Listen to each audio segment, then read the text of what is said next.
নমস্কার বন্ধুরা, শুক্রের রান্নাঘরে আপনাদের স্বাগত। বন্ধুরা, আজকে নিয়ে নিয়েছি আমি পাকা আম। তো পাকা আম দিয়ে ক্ষীর বানিয়ে আপনাদের দেখাবো। আসুন বন্ধুরা, দেখে নেবেন আমি কীভাবে বানিয়ে নিই। তো বন্ধুরা, এতে আমি 1 লিটার দুধ নিয়েছিলাম। দুধটা আগে থেকে জাল দিয়ে রেখেছি। এবার আমি গ্যাসটা অন করে দিচ্ছি। তো দুধটা আমি আরও ভালো করে ফুটিয়ে নেব।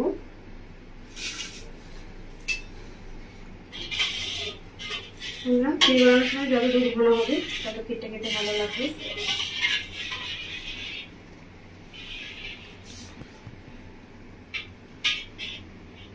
দেখুন বন্ধুরা, দুধটা ফুটানোতে আগে থেকে মালাই অনেকটা জমে রয়েছে দুধের মধ্যে। দুধটা আমি আরো ভালো করে ফুটিয়ে নেব।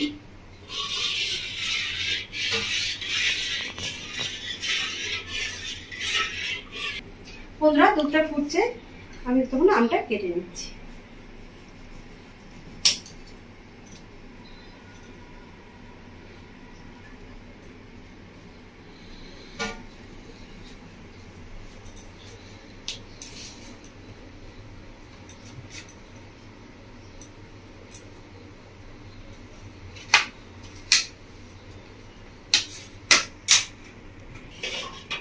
এই দেখুন বন্ধুরা, আমটা পিস পিস করে আমি কেটে নিয়েছি।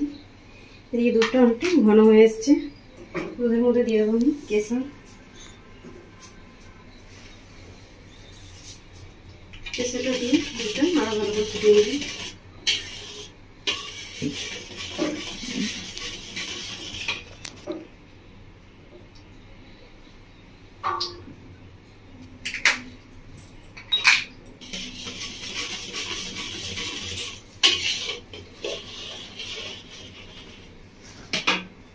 বন্ধুরা, আমি একটা মিক্সিং জার নিয়ে নিয়েছি। এখানে আমগুলো দিয়ে দেবো।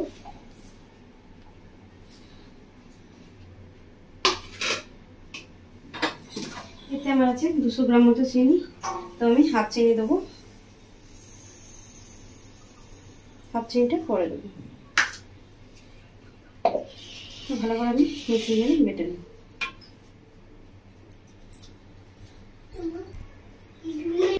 আমরা আমটা খুব ভালো করে বেটে নিয়েছি।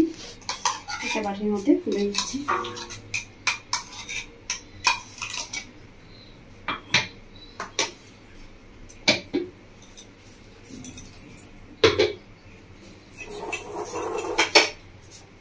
এদিকে দুধটা একদম ঘন হয়ে আসছে অনেকটা। এবার আমি দিয়ে দেবো বাকি চিনিটা বাটির মধ্যে যেটা ছিল। চিনির সাথে সাথে দিয়ে দিচ্ছি 100 গ্রাম মতো গুঁড়ো আমলের দুধ।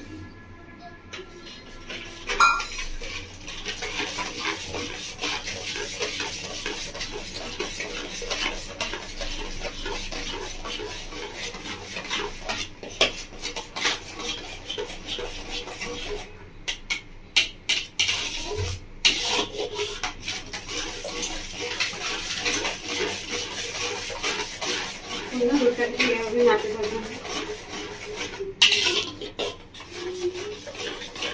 ভালো করে মিশিয়ে নিয়েছি।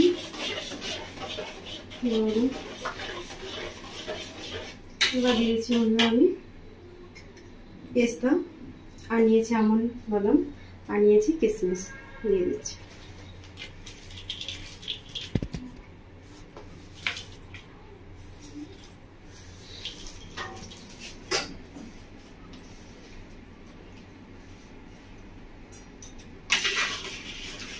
দিয়ে আমি খুব ভালো করে নাড়াচাড়া করবো।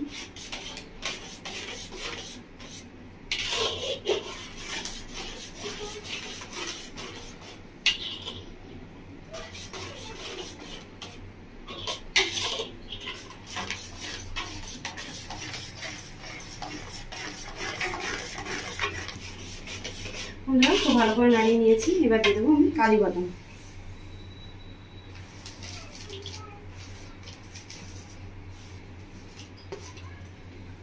কাজু বাদাম দিয়ে ভালো করে নাড়িয়ে নেবো।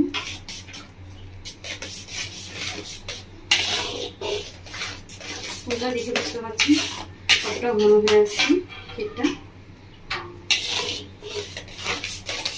এইভাবেই নাড়তে থাকবো। বন্ধুরা, আমি 2টো এলাইচি নিয়েছি। তো এলাইচি গুঁড়োটা দিয়ে দিচ্ছি। যারা এলাইচি পছন্দ করেন না তারা দেবেন না, যারা পছন্দ করেন দেবেন, অপশনাল এটা।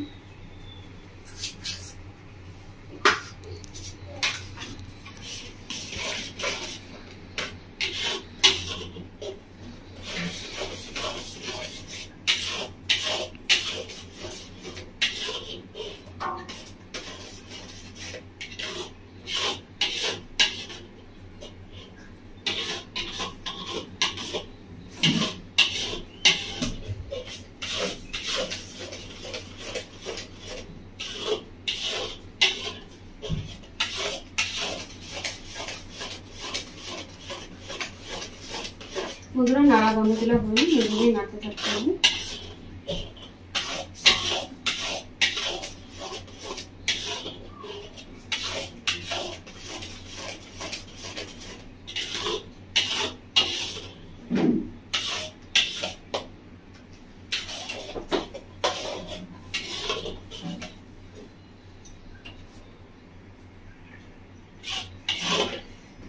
বন্ধুরা এবার দেখে আপনারা বুঝতে পারছেন ঘনত্বটা কতটা কমে এসছে, গাঢ় হয়ে গেছে।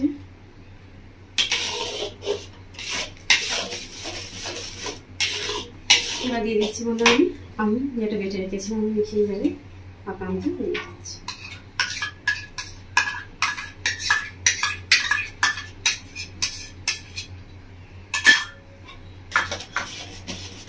আমটা দিয়ে নিই, এভাবে আস্তে আস্তে কেটে দিন, নাড়িয়ে মিশিয়ে নেব।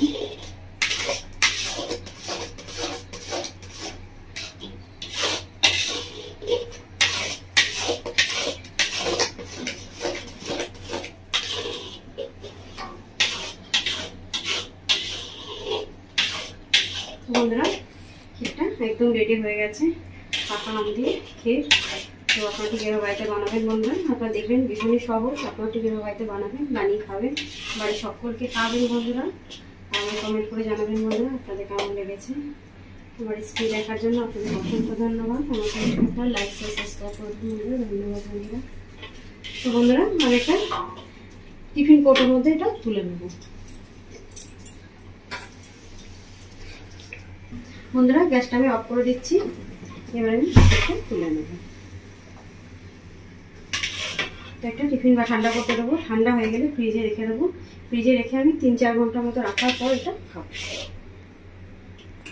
বন্ধুরা বাটির মধ্যে তুলে নিয়েছি, এবার বাটিটা ঠান্ডা করতে দেবো ক্ষীরটা। তো ঠান্ডা হয়ে গেলে ফ্রিজের মধ্যে রেখে দেবো, 3-4 ঘন্টা পর এটা বার করে খাবো। ধন্যবাদ।